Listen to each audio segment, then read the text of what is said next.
Today we'll look at the 10 best decks in the Pokemon trading card game for May 2023. This video will include a comparison from last month's top 10 to this month, deck lists, matchup spreads, and more. Gameplay videos with each of the decks are on my second channel, Celio2, links are in the description.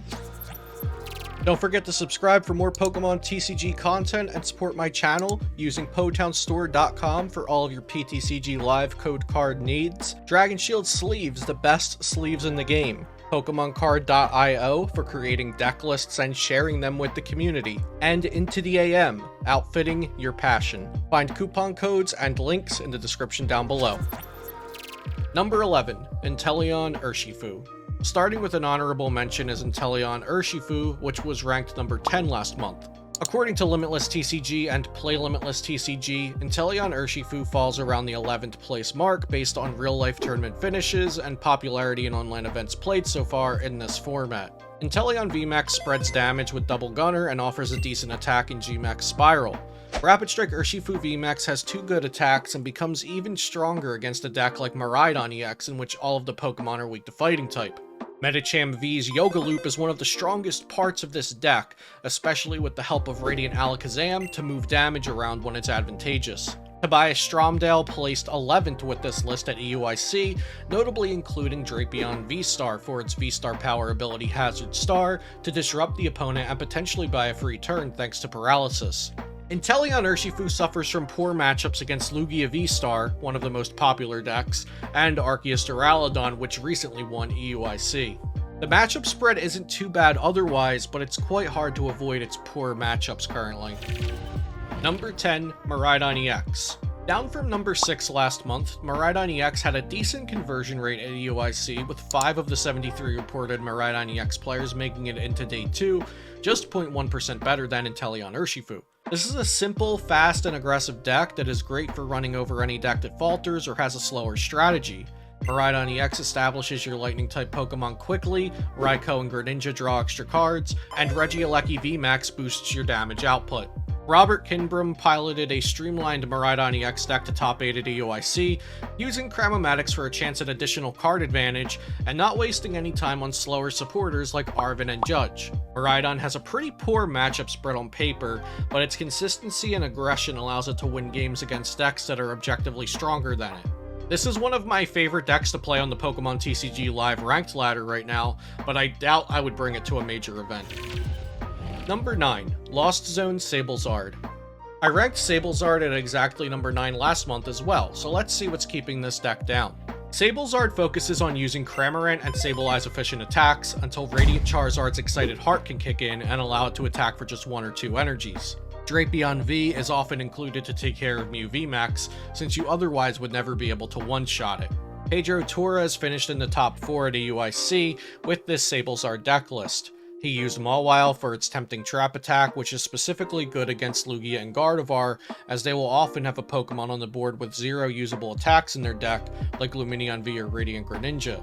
This will result in an eventual deck out for the opponent, since Pedro played Pidgeot V to ensure he never decks out. I believe this deck had a breakout performance due to an unprepared metagame and very good techs like the Mawile. We'll have to see where it goes from here. Sablezard has a pretty rough time against Arceus Duraludon, Goodra, and Inteleon Urshifu, with fairly even matchups against Lost Zone Box, Lugia, and Mew.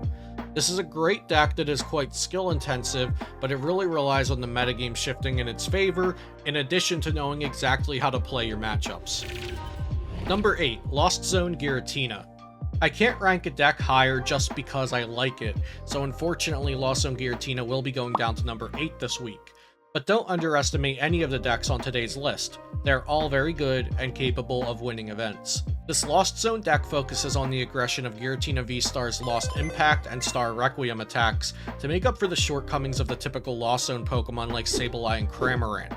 Lost Zone Giratina has positive matchups against Arceus Duraludon, Gardevoir EX, and Goodra V-Star, which were some of the best performing decks at EUIC.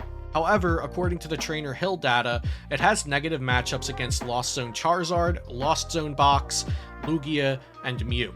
This is an underwhelming matchup spread, but I personally believe this is due to lack of decklist innovation and matchup knowledge, since this can be a very difficult deck to pilot well. Number 7, Arceus Giratina. Arceus Giratina was number 7 on my top 10 list last month, so not much has changed. Arceus Giratina is a consistent beat stick deck that plays the fundamentals of the game very well. It starts out putting considerable damage on turn 2, and uses Giratina V-Star's Lost Impact to take care of almost anything in its way. Judge and Path to the Peak are important cards for the deck to try to force the opponent into a fair game with lower hand size and limited abilities. Sammy Sakoum placed 21st at EUIC with a very streamlined Arceus Giratina list, using 4 Judge and 4 Path to continuously disrupt the opponent. Arceus Giratina's main shortcomings are its linear strategies and its poor matchup into Lugia V-Star, which is still one of the most popular decks around. However, the Trainer Hill data shows that it has incredible matchups versus Arceus Duraludon and Lost Zone Box, which bodes well for the deck. Number 6. Arceus Duraludon. The surprise meta counter of EUIC. I had ranked this deck at number 8 last month, but Shemansky and Friends Innovations have bumped it up a good bit. Arceus Duraludon had long been built as a very unadaptive deck, for better or for worse. Now with 2 Drapion V, Radiant Gardevoir, and Alolan Vulpix V-Star, the archetype has broken out of its mold and won the most prestigious event of this format so far. This deck has been a known quantity since EUIC, so the matchup data doesn't really do it justice.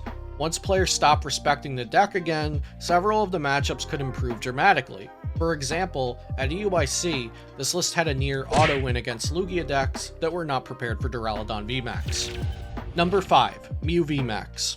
Before going any further, I have to say the top 5 decks here are all very close to each other in potential and performance. The current format appears to be very balanced, and while that's good for the game, it can also make metagaming very hard when all the decks seem just as good as the next. Mew VMAX can be a very simple and fun deck to play, but the sequencing and decisions of resources to hold and aggressive plays to make are often the difference between a good pilot and a great pilot. It's no coincidence that Mew VMAX got top 4, piloted by Pablo Mesa, a skilled player who has been competing at the highest level for decades. Mew has one of the best matchup spreads out of any deck according to Trainer Hill, so you could argue that this deck deserves an even higher rank. Number 4. Lost Zone Goodra. This deck was being wildly underrated up until EUIC, and I didn't even have it in my top 10 last month. Goodra's Rolling Iron attack forces almost every deck to attack more times than they planned to, since it reduces damage next turn by 80. It also threatens fully healing itself with Moisture Star, which is very hard to play around. This deck commonly plays 1 or 2 Drapion Vs to take care of Mew VMAXs. Goodra has even to favored matchups against some of the most popular decks in the format: Lost Zone Box, Lugia, Mew, and Gardevoir. It can even go toe-to-toe versus Arceus Duraludon, giving it a very good matchup spread moving forward. Number 3. Gardevoir EX.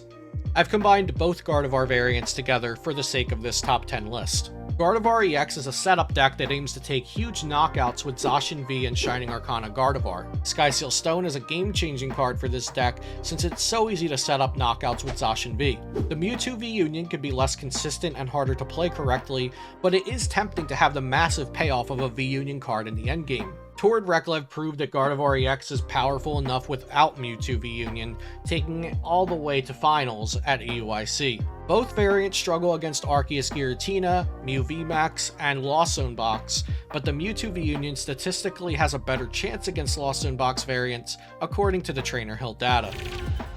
Number 2. Lost Zone Box. Lost Zone Box comes in many forms. Forest Seal Stone variants like Top 16 Tyler Matthews list, featuring Dragonite V and multiple Lost Vacuum for a turbo approach to the Lost Zone. Skyseal Stone variants, such as this list I took to a top 8 finish of a recent online event, utilizing Galarian Zapdos V against Arceus decks, which is omitted in many other lists. There are also lists without Pokemon V or Seal Stones, such as Nicholas Moffat's Top 16 EUIC list with Kyogre, which notably played Galarian Moltres and Darkness Energies. Lost Zone Box is incredibly versatile, and that can be an advantage as well as a disadvantage. With so many different cards to include, it is difficult to evaluate exactly which cards you should play for any given event. Lost Zone Box typically has good matchups against Gardevoir EX and Mew VMAX, but with several variants around, it's an impossible task to pinpoint an exact matchup spread for the archetype. Number 1. Lugia Archeops. I thought about what deck should be number 1 for a long while, and I'm still honestly not too sure. The power levels of decks are very close right now, so I have Lugia here for now based on its limitless TCG ranking, overall popularity, and success. If that's not enough for you, it was 20% of day 1 at EUIC and had a 17.6% conversion rate into day 2. A more accurate depiction of my thoughts would be placing Lugia, Lost Zone Box, and Gardevoir all in a tie for first place. Lugia is currently being played alongside single-strike Pokemon like Tyranitar V, Stonejourner, and Yveltal, but more and more lists are including Pokemon with a shred effect, like single-strike Urshifu VMAX and Duraludon VMAX, to get through opposing Duraludon VMAX's Skyscraper ability. Lugia is being piloted as a colorless-focused deck in Japan right now, but they have access to colorless energies yet to be released in the West. Lugia has a fairly averaged out matchup spread, with the outliers being its great matchups against Inteleon, Urshifu, and Miraidon, and its worst matchups being Goodra V-Star and Gardevoir with Mewtwo V-Union. So there you have it, the best decks in standard format for May 2023. Be sure to let me know what you think about my top 10 list and how you would rank the best decks in the comments. Thanks for watching, and I'll see you next time here on Celio's Network.